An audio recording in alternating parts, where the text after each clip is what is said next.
Good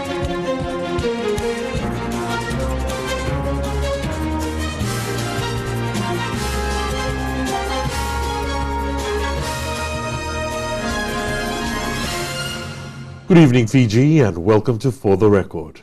Well, over the past few shows, we've been speaking with some political party leaders and also speaking a lot of the elections. And you may have also been discussing a lot with friends, family perhaps, a lot of the upcoming elections. The date has been set, September 17th, and we're extremely grateful. We're joined this evening by the Supervisor of Elections, Mr. Mohammed Saneem. Welcome to the show.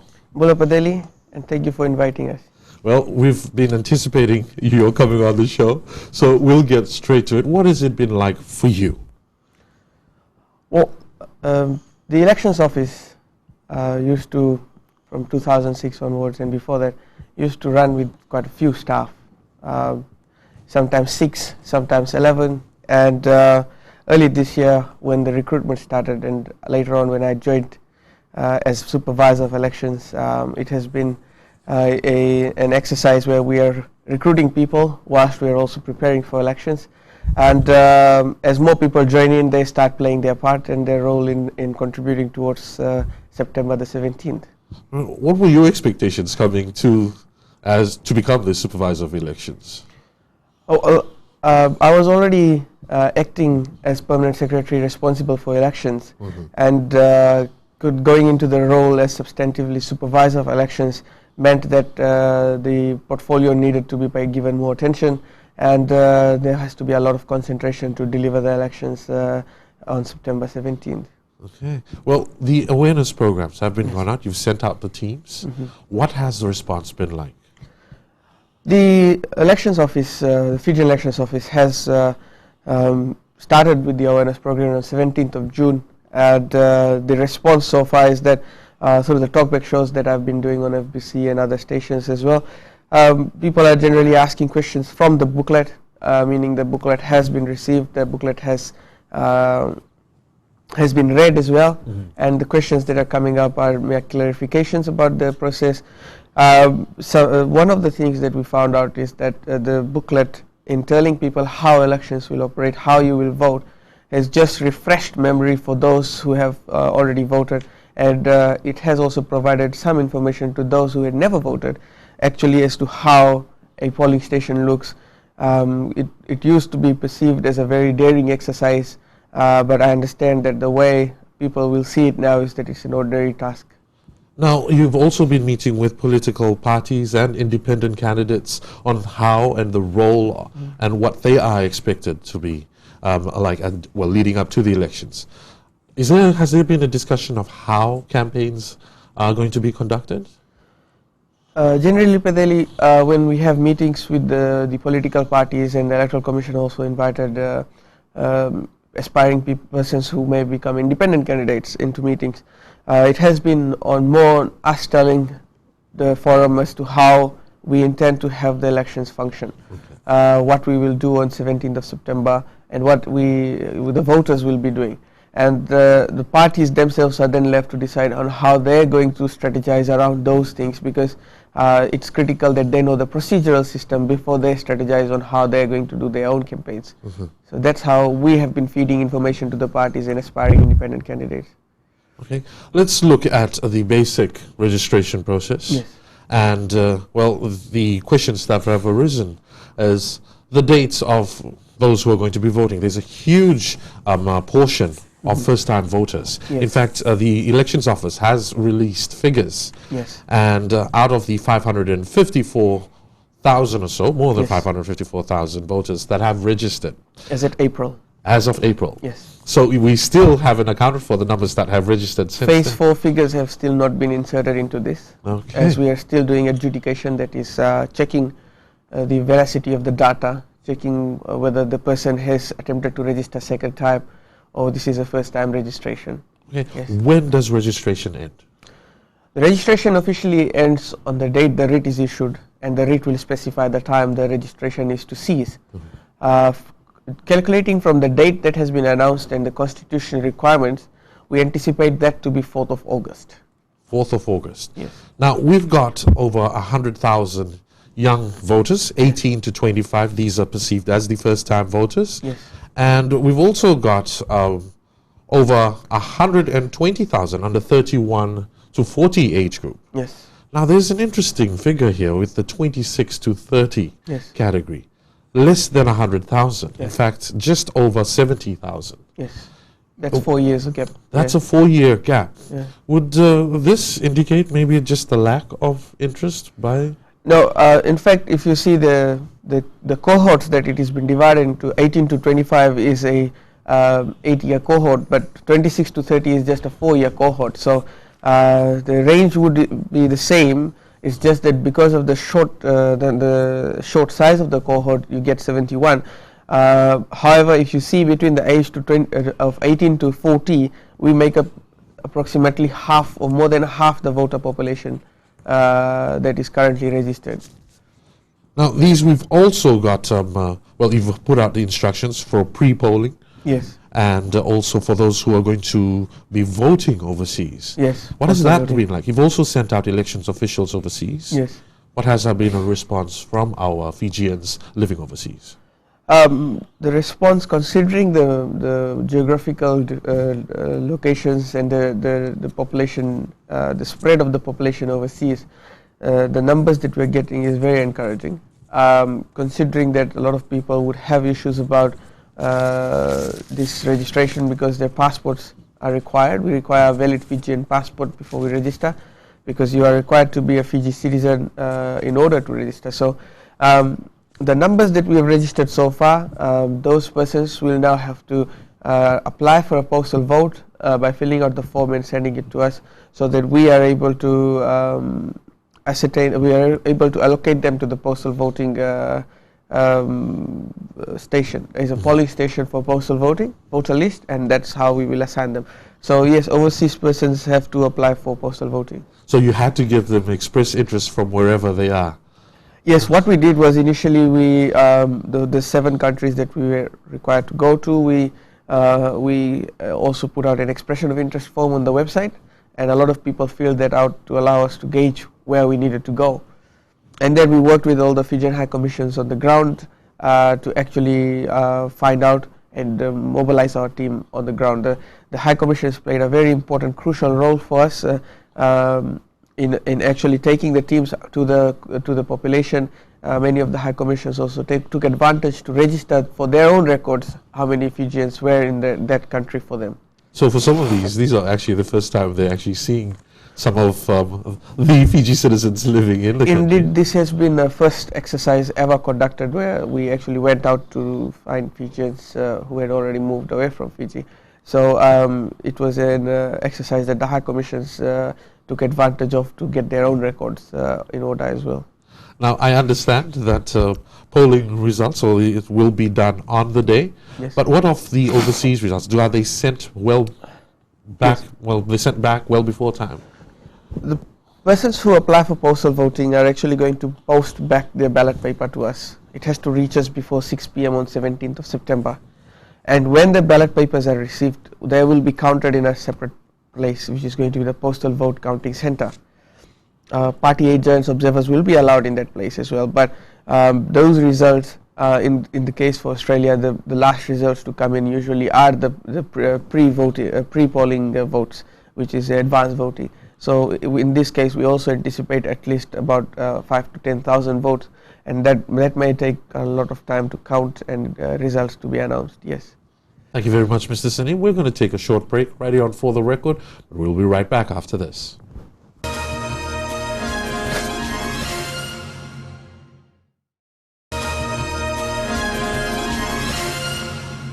Welcome back to For the Record. We're speaking with the Supervisor of Elections, Mr. Mohammed Sanim. Now, just before the break, we spoke about overseas voting, the polling, and also the postal votes. Yes. Now, let's talk about the voting day. Yes. It's going to be a public holiday. Yes. But essential services are still going to be in operation. Now, what of those who are, we've been getting a lot of questions regarding transport to polling stations. Yes. Is public transport going to be running? Public transport is something that we are now looking at. We are going to have some discussions with the authorities about this. and we will then be able to release some details about that. But indeed, it is something that the Fijian Elections Office and we believe the Electoral Commission would be interested to look at in order to allow and facilitate voters to the polling station. Right. We understand there are certain rules that political parties have to abide by on voting day, where they are not to display any of their party symbols just outside the voting. Could you just clarify some of these issues? There is a 48-hour ban on campaign. It's called a blackout period. It's an internationally acceptable practice where voters are allowed to have a cooling off period so that they can make a decision and that they are not bombarded by incessant campaigning by persons to vote for them. And it is what Fiji is following. We had this in the 2006 elections as well. But what information we are giving out is that if there is a party shed, the party shed cannot have any banners of the party on it because that's in breach of the 48-hour campaign period. And it is important that if there is a blackout period, the blackout period is observed and that voters are given the opportunity to think for themselves independently without being again subjected to more campaigning. So that is the reason why there is never been transport provided by the Fijian Elections Office. As far as I recall, there has not been government transport provided as well. Transport was provided by the will of the parties in the previous elections, and there is no restrictions on transport being provided. However, the provisions of the electoral decree in relation to blackout period will apply, and any person who intends to vote, the polling station will be advertised. You will know where you have to vote, and the election management body, the Fijian Elections Office, invites you to come and vote, and it's a voluntary system. Okay. Yes. Now, with the blackout period, you pointed out that party sheds are allowed to be around the polling stations. Well, the problem, Pedeli, is that outside the 300-meter boundary, we have no control, right? So if Party X wants to put up a shed, Party X can put up a shed, but Party X cannot put any campaigning materials in the shed. Right. Yes, and I doubt that any party would then put up a shed, because initially it used to be I will go into this Party X shed and see who the candidate is, and then get all these things, and they'll give you a bowl of grog and tell you vote for this candidate, which is in fact a breach of the blackout period. So that is the answer. 300-meter boundary. Inside that, there cannot be any campaigning. Anyway, in any event, there can't be any campaigning within the 48-hour period. Let's talk about the ballot sheet. Something that has been dominating discussions, I'm sure, with political parties and also with the public. Yes. What is it going to look like? And what is with the numbers? How are they going to be voting on the ballot paper? Right. When a party nominates, the party is going to send in their list of candidates in the order that they want. When nomination closes and all the appeals and objections have been finalized, Fijian Elections Office is then going to compile a list in alphabetical order of all the candidates mixed together. Their surnames, alphabetical order of their surnames. We will make a long list, and then we'll have a cylindrical draw, and in that we'll put the ping pong balls with numbers equal to the number of candidates there. The numbers will start from 1, 3, 5. We will have a blindfolded person pick out the ping pong balls, which will be given to the candidates in that listing. If your name appears and your number is so and so, that's your number. That's your number for this election. After that, we are going to sort that again in order of the number from 1, 3, 5 going up, and we are going to publish that list called the National Candidates List. On the ballot paper, we will only have the numbers that the candidates get. So it's going to start from 135, 136, 137, right up to the last number of the last candidate. And how do you know which candidate you have to vote for? Every person who enters the polling station will be given a copy of the voter instruction booklet that's going to have the national candidates list in it. So That's the numbers, and this is where you find the names and your numbers to correspond. Yes. They will also have the pictures of those standing. Yes, the name, number, and photo. But not the party. Not the party. All right. The thing about this election, Padeli, is that there's going to be two types of competition. The first would be between the parties, and the second would be between the candidates themselves. Because when it comes to allocation of seats, it's the candidates' votes that determine whether the person gets a seat or not. So if you have the highest number of votes and your party wins 2 seats, you will get 1 seat, and the second highest number of votes that the candidate that got in that party will get the second seat. It's not that the party determines who goes in. The determination of who gets a seat is by virtue of the number of total votes you get. And that is why for some discussions you could even say that whether the party symbol is present or not, it will still be in the interest of the candidate to get as much votes as possible, because him or her getting into parliament is totally dependent on the number of votes him or her gets. Okay. Yes.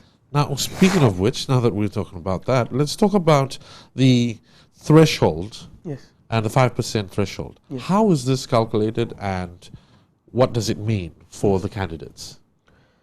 The 5% threshold is a requirement under the Constitution. It's 5% of the total number of valid votes in this election. So for instance, if there is 500,000 valid votes in the election, and then you calculate 5% of 500,000, 25,000 is the threshold. So for any political party, with all its candidates combined, it needs to have more than 25,000 votes so that they can qualify to be allocated seats.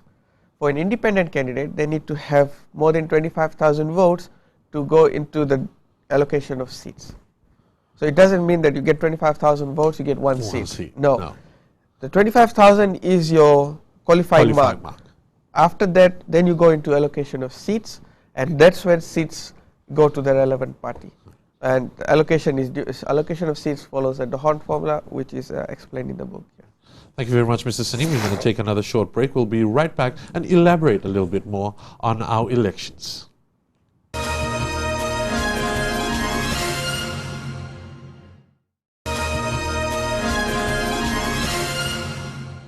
Welcome back to For the Record. We continue on our final segment of this evening with, elections, voting. And just before the break, we spoke of the system that has been introduced for the first time here in Fiji. Yes. What is the system called? The allocation of seats mechanisms in the electoral decree follows the D'Hondt method of allocating seats in an open list system. The D'Hondt system was described back by the person who sort of invented it back in 1878.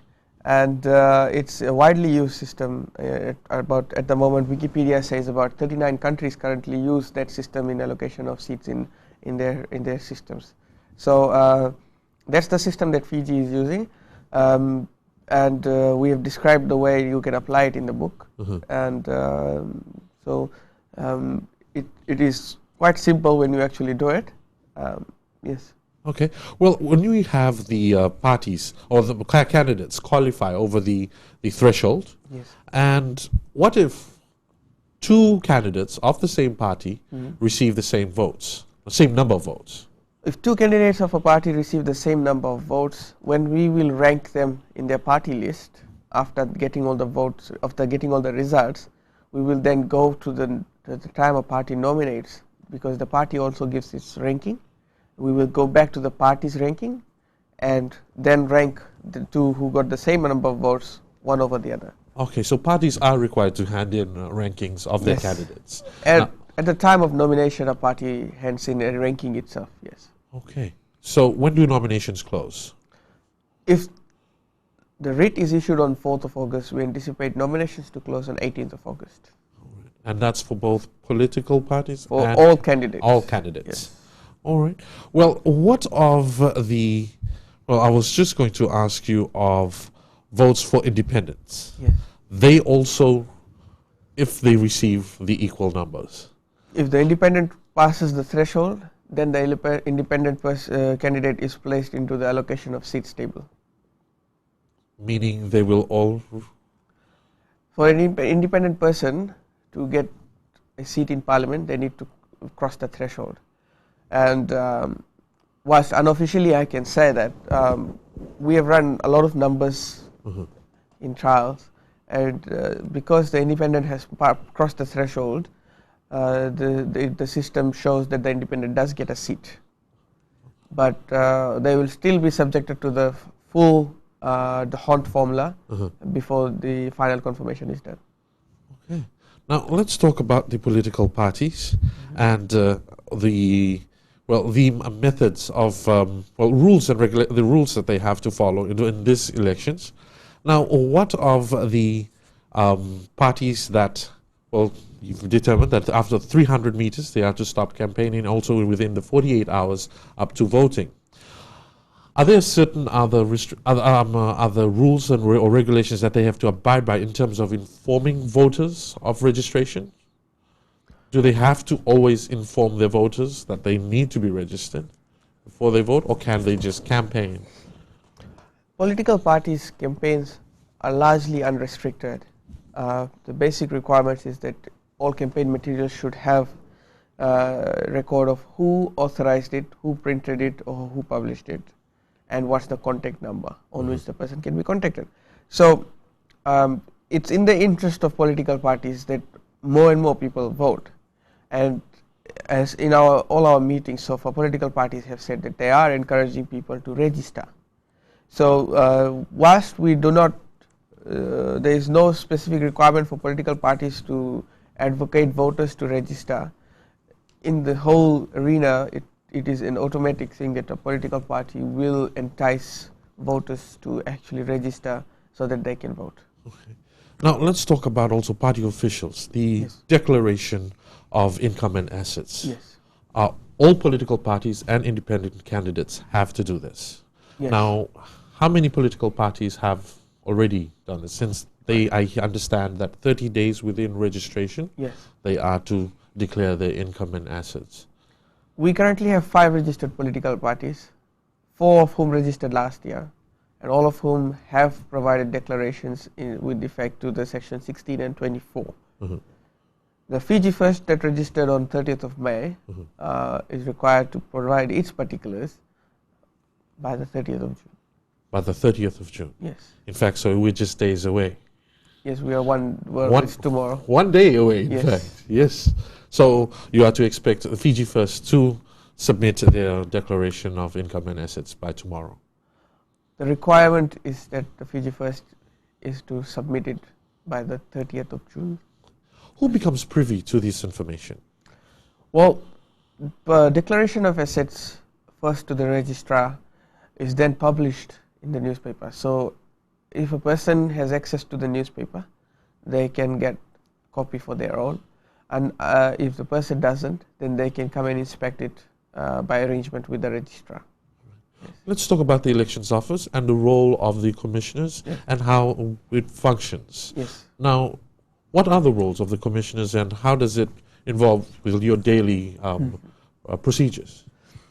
In the electoral decree, because the constitution has put down the role of the electoral commission, and then the electoral decree has also further clarified on the specific role that the Fijian Elections Office needs to play and the commissioners need to play. The Fijian Elections Office is more so the operational arm for the elections. We are to organize things, get things done, moving, and all this. The Electoral Commission is more policy related. So that's basically how, in short and simple, we can put it. Okay. Yes. Well, and wrapping up the show, we've got, the voters awareness program all out. We've got the candidates also campaigning. Yes. What other things are you looking to complete before election day? For Delhi and for the viewers of the show, for the 2014 general elections, we encourage everybody to get their own copy of the voter information guide. The voter information guide is our attempt at a very brief and a very complete information assistant for the 2014 general election. Pages 11 onwards actually help you with what you have to do inside a polling station. This is an important part of getting to the election. The one thing that we need always emphasize on is that only a valid vote counts. And for the Fijian Elections Office, our target is that every voter is equipped with sufficient information and material that the vote they cast is actually valid. And if a person spends his or her time to go to a polling station, we anticipate that the person expects his or her vote to be counted. And we encourage you to go through the voter information guide. Visit us if you need further clarification. Call us on the numbers and email contacts given in the book, and we will attempt to clarify any doubts that are there. And if a voter needs further information, they have to use the same mechanisms to contact us so that we can provide that. And we look forward to moving towards 17th September and the preparations, and looking forward to all Fijians getting the opportunity to vote. Thank you very much for your time, Mr. Mohammed Saneem, the Supervisor of Elections. And that also concludes our show this evening. For questions and comments, you can send them to fortherecord@fbc.com.fj. Until next week, good night, Fiji.